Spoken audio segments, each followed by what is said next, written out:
Dear colleagues, ladies and gentlemen, thank you very much, Drew, for inviting me here on Endodontic Week on dental tubules. It's my pleasure to give a lecture about one of my favorite topics in endodontic treatment today, which is reciprocating system.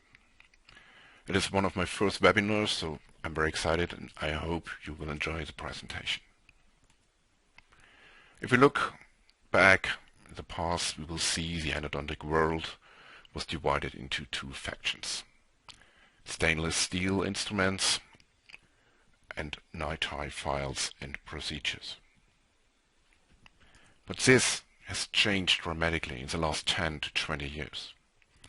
More and more complex system, ideas and procedures was developed. We have different motors, different file systems, and for the daily work it was not very clear for general practitioners which system would be the best for which case. So we had to discuss this if we want to talk about the reciprocating system.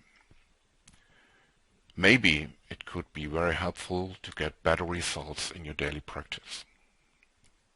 Who's talking about? I wish to introduce myself a little bit. My name is Holger Denhardt. I studied medicine and dental medicine in US and Germany. I've passed postgraduate studies in endodontology and periodontology in US and Germany and institutes as well.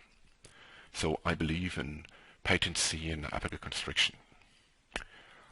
I am author and co-author of some articles about endodontology, periodontology and microsurgery.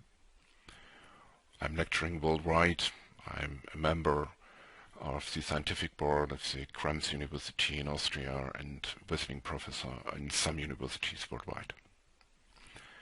I'm working with my team in a private practice 40 miles eastbound of Munich, and we invite some of our colleagues for join us while treatment, and also me and my team will traveling to institutes and congresses worldwide to give some ideas about working with a microscope in endodontology and periodontology. Always when we speak about endodontic treatment, we will speak about different filling procedures or irrigation concepts, and of course different instrument systems. But as well as we have different filling procedures, the number of different endodontic instrument systems is growing up in the last years very dramatically. So the question always I will ask about, and always I will talk about in the lectures and in the congresses, is which system or which technique is the best, the fastest and the easiest or the cheapest one for me and my patient. And which of these instrument systems or techniques will give me the most predictable results. And we have a lot of systems, we have a lot of different ideas how to treat this, like hand instruments with stainless steel files or night-high files. We have rotary night-high files with the ground down technique or balanced force technique, step back. And there is a new technique on the market not as long ago, starting from the beginning of the new millennium.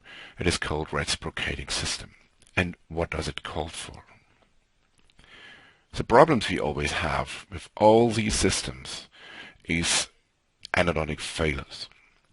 And the endodontic failures, as Murphy and Tracy stated already in 1969, will be in curved root canals, and they may be due to the use of files too large for the angle of curvature.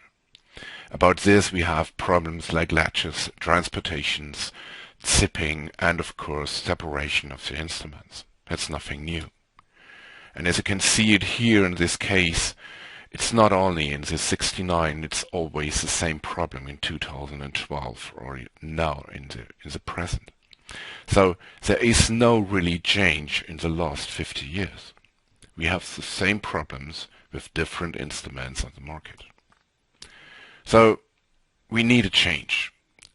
There's something wrong with all these systems, with all these ideas, and that's why it is a good opportunity to give a short webinar, a short lecture about a new idea, a new system it's on the market, and the advantages and disadvantages of all these systems. When we work with rotary NiDi files, additional to the failures in curved root canals, we have an additional problem. It is called separation or fracture. And this is the most, or the heaviest problem for most general practitioners by using these rotary NiDi files. Could we change this? And what is the cause of the fractures? Normally it's called instrument fatigue, and of course the excessive usage of these rotary NiDi files. And I give a lot of lectures worldwide, and everybody wants to see how to remove fractured instruments, but only a few how to avoid these separation. So let's talk about this separation. What's the reason for this separation? And there's a good study done by surgeons, and they showed us if we have a stainless steel instrument, a stainless steel screw, and we screw it in with torque, then we have a phase when the steel will break. But this is more angle of rotation than the NiDi or the titanium screw. And that's why the NiDi instruments will break much easier, much faster than the stainless steel instrument we had on the market. And one of the guys who showed us very dramatically was Gaston Yared. And he has a different idea how to use this, and he gives us an idea